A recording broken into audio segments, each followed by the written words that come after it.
ராஜயோகம் டிவி நேயர்கள் அனைவருக்கும் வணக்கம். நம்ம ராஜயோகம் டிவில புதிய புதிய ஆன்மீக தகவலை தெரிஞ்சுட்டு வரோம். அந்த வகையில இன்னைக்கு ஆன்மீக தகவலை எடுத்து சொல்றதுக்காக ராஜயோகம் புகழ் ராஜயோகம் டாக்டர் கே ராம் சார் அவர்களை வெல்கம் பண்ணிடலாம். வணக்கம் சார். வணக்கம். 2026 சனி பெயர்ச்சியில ரிஷபராசிக்காரர்களுக்கு எப்படி சார் இருக்கு? அதாவது திருக்கணித பஞ்சாங்கப்படி 2025வது வருஷத்திலேயே சனி பகவான் பயிற்சியாகிறதா சொல்லப்பட்டிருக்கு.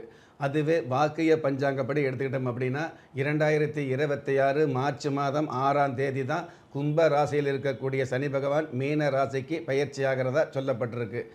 எது எப்படி இருந்தாலும் இந்த சனி பயிற்சி 2026 சனி பயிற்சி ரிஷபராசியை பொறுத்தளவுக்கு அசுப பலன்களே இல்லாத மிகப்பெரிய ஆரோக்கியத்தை கொடுக்கக்கூடிய, உங்களுடைய வாழ்க்கையில் எவ்வளவுதான் கஷ்டங்கள் இருந்தாலும் அந்த கஷ்டங்களுக்கு மேலே ஆங்காங்கே அதிர்ஷ்ட வாய்ப்புகளை கொடுக்கக்கூடிய வல்லமையோடு சனி பகவான் உங்களுக்கு ஆதரவு கொடுப்பார் அப்படிங்கிறது அப்பளுக்கு இல்லாத உண்மையாக இருந்துகிட்டு இருக்குது.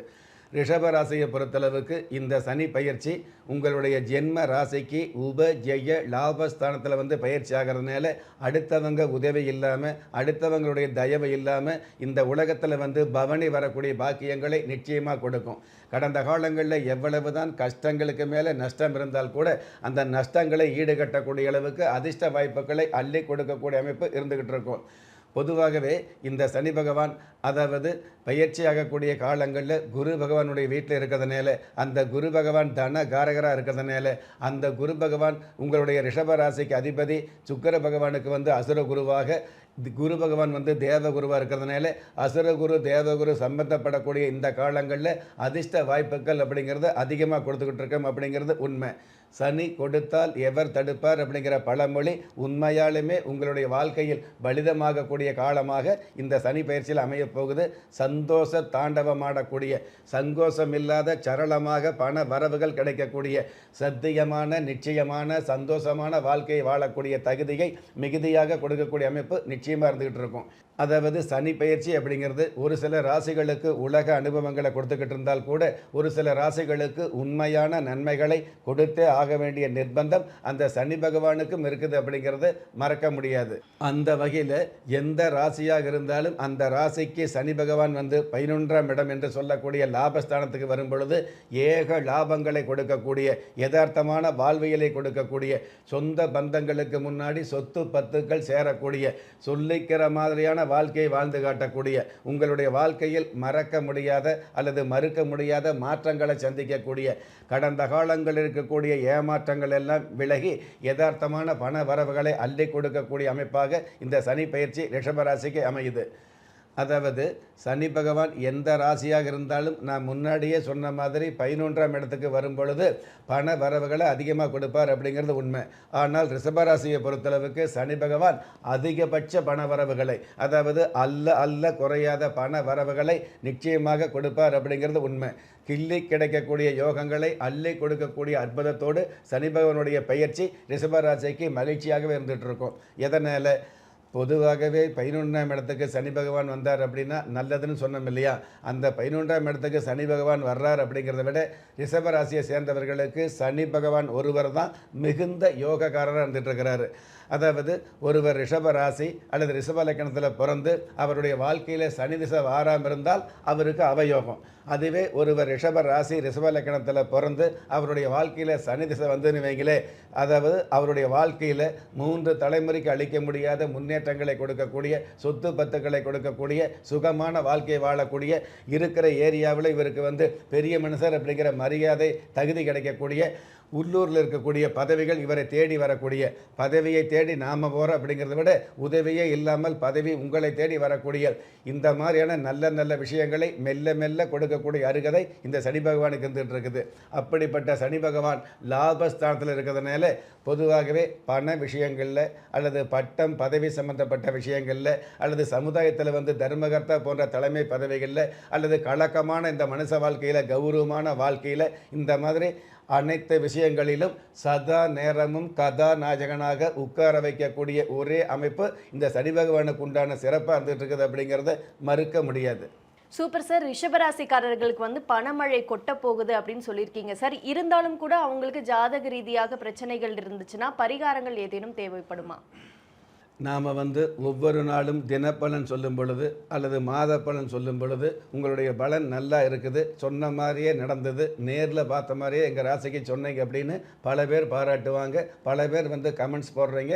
இன்னும் நிறைய பேர் மானசீகமாக டெலிஃபோன் மூலமாக அலைபேசி மூலமாக வாழ்த்து சொல்கிறீங்க, பாராட்டு சொல்கிறீங்க, சந்தோஷப்படுறீங்க. ஆனால் ஆங்காங்கே ஒரு சில பேர் பார்த்தீங்கன்னா நீங்கள் சொல்கிறது எல்லாமே நல்லா இருக்குது சார், ஆனால் என்னுடைய வாழ்க்கையில் மட்டும் நடக்க மாட்டேங்குது. எதனால்? எங்களுடைய சொந்த பந்தங்களில் இதே ராசியை சேர்ந்தவங்க இருக்கிறாங்க, நீங்கள் சொன்ன மாதிரி அவருக்கு நல்லது நடக்குது, ஆனால் எனக்கு மட்டும் நல்லது நடக்கலை, அது எதனால் அப்படின்னு நாகரிகமாக கமெண்ட்ஸ் போடுறீங்க இல்லையா? அந்த மாதிரி நல்ல உள்ளங்களுக்கு நான் சொல்லக்கூடியது கோச்சார ரீதியாக, அதாவது கிரக பயிற்சி அப்படிங்கிறது ஒரு மனுஷாளுடைய வளர்ச்சியை கொடுக்கக்கூடிய அமைப்பில் தான் வந்துகிட்டு இருக்குது. அந்த வகையில் கோச்சார ரீதியாக சனி பகவான் 11ஆம் இடத்துக்கு வரும்பொழுது இந்த மாதிரியான நன்மைகளை உண்மையாக கொடுக்க வேண்டிய நிர்பந்தம் அந்த சனி பகவானுக்கும் இருக்குது அப்படிங்கிறது மறுக்க முடியாது. ஆனால் அடிப்படை ஜாதகத்தில் கோச்சார ரீதியாக ரிஷபராசிக்கு சனி பகவான் 11ஆம் இடத்துக்கு வரதுனால கண்டிப்பாக ஓரளவு பணவரவு கொடுக்கும். ஆனால் உங்களுடைய ஜாதக ரீதியாக சனி பகவான் கெட்டு போயிருந்தாலோ அல்லது சனி பகவான் நீச்சமாக இருந்ததுனாலோ அல்லது சனி பகவான் பகை கிரகங்களோடு சேர்ந்து இருந்தது அப்படின்னாலோ அல்லது சனி பகவானோடு சேர்ந்து மற்ற பகை கிரகங்கள் உங்களுடைய லக்கணத்தை பார்க்குற மாதிரி இருந்தது அப்படின்னாலோ இந்த மாதிரி அமைப்பில் உள்ளவர்களுக்கு இந்த கோச்சார ரீதியான பலன் அப்படிங்கிறது கண்டிப்பாக நல்ல விஷயங்கள் தட்டுப்படாது அப்படிங்கிறது உண்மை. நீங்கள் எவ்வளவு தான் கட்டுப்பாடோடு இருந்தால் கூட நல்ல விஷயங்கள் தட்டுப்படாமல் போவதற்கு காரணம் உங்களுடைய சுய ஜாதகம் அப்படிங்கிறத நீங்கள் மறந்துடக்கூடாது. ஆக கோச்சார ரீதியாக இந்த பலன் அப்படிங்கிறது மேலோட்டமாக எல்லா ராசிகளுக்கும் நடக்கும் அப்படிங்கிறது உண்மைதான். ஆனால் உங்களுடைய ஜாதகத்தில் அதிகபட்சமான தோஷங்கள் இருந்தது அப்படின்னா கண்டிப்பாக உங்களுடைய வாழ்க்கையில் தடுமாற்றங்களை கொடுக்கும் அப்படிங்கிறது. கோச்சார ரீதியான பலன்கள் கொஞ்சம் இடமாற்றம் ஏற்படும் அப்படிங்கிறது உண்மை. அந்த வகையில் ரிஷபராசியை சேர்ந்த யாராக இருந்தாலும் 11ஆம் இடத்துக்கு சனி பகவான் வரும் பொழுது அதாவது பகட்டான வாழ்க்கையை திகட்டாமல் கொடுக்கும் அப்படிங்கிறது கோச்சார விதி.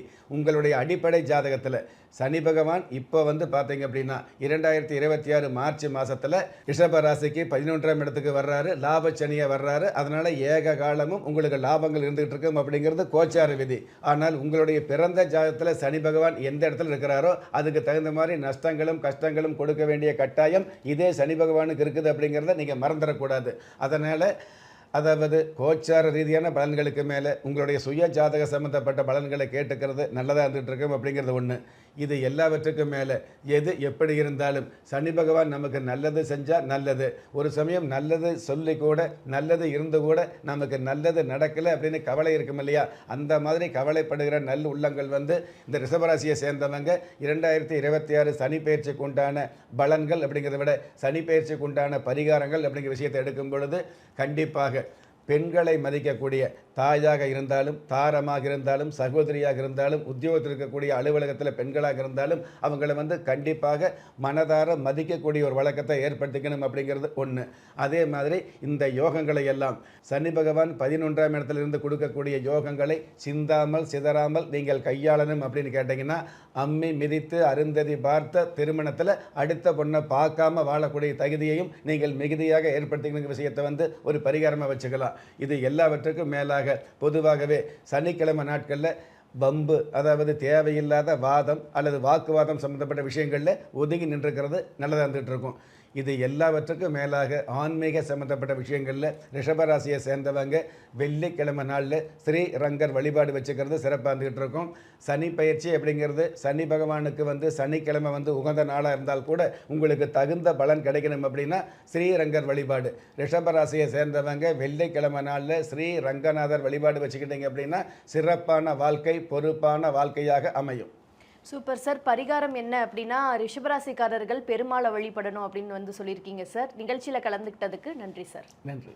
நம்ம ராஜயோகம் டிவியில் புத்தம் புதிய ஆன்மீக தகவல், தினப்பலன், மாத பலன், உங்களுக்கான அதிர்ஷ்ட எண்கள், உங்களுக்கான அதிர்ஷ்ட நிறங்கள், உங்களுக்கான அதிர்ஷ்ட எழுத்துக்கள் போன்ற நிகழ்ச்சிகள் ஒளிபரப்பாயிட்டு இருக்கு. இது எல்லாத்துக்கும் மேலே நீங்கள் வழிபட வேண்டிய தெய்வம் போன்ற நிகழ்ச்சிகள் ஒளிபரப்பாயிட்டிருக்கு. இது போன்ற விஷயங்களை நீங்களும் தெரிஞ்சுக்கணும் அப்படின்னு நினச்சிங்கன்னா நம்ம ராஜயோகம் டிவியை சப்ஸ்கிரைப் பண்ணுங்கள், ஷேர் பண்ணுங்கள், லைக் பண்ணுங்கள். மறக்காமல் அந்த பெல் பட்டனை ப்ரெஸ் பண்ண மறந்துடாதீங்க. நன்றி. திறமை இருந்தும் வறுமையில் வாடுகிறீர்களா? விதியை நொந்து விரக்தியில் இருக்கிறீர்களா? முயற்சிகள் செய்தும் முன்னேற்றம் கிடைக்கவில்லையா? களஸ்திரம் அமையாமல் கவலைப்படுகிறீர்களா? தாய்மையடையாமல் தவித்து நிற்கிறீர்களா? நவரத்தினம் போட்டும் நன்மைகள் கிடைக்கவில்லையா? பெயர் மாற்றம் செய்தும் பிரயோஜனம் இல்லையா? எந்திரத்தை நம்பி மந்திரத்தை சொல்லியும் மாற்றம் கிடைக்கவில்லையா? எண்கணிதத்தை நம்பி எழுத்தை மாற்றியும் ஏற்றம் கிடைக்கவில்லையா? வாஸ்துவை நம்பி வாசலை மாற்றியும் வளம் காணவில்லையா? ஹோமத்தை வளர்த்து யாகத்தை செய்தும் யோகத்தை காணவில்லையா? திரும்பிய பக்கமெல்லாம் திண்டாட்டங்களையே சந்தித்த உங்களை யார் கைவிட்டாலும் ஆன்மீகம் கைவிடாது. ஆம், அண்ட நிழலும் இல்லை, ஆதரிக்க யாரும் இல்லாதவர்களை குலதெய்வம் கைவிடுவதில்லை. கிள்ளிக் கிடைக்கக்கூடிய யோகங்களை அள்ளிக் கொடுக்கக்கூடிய ஆன்மீக அற்புதம் குலதெய்வ விருட்சம். திக்கற்ற யாவரும் ஒப்பற்ற பயன்பெற வாங்கி பயனடைவீர். குலதெய்வ விருட்சம். குலதெய்வ விருட்சம் குடும்பமே சுபிட்சம்.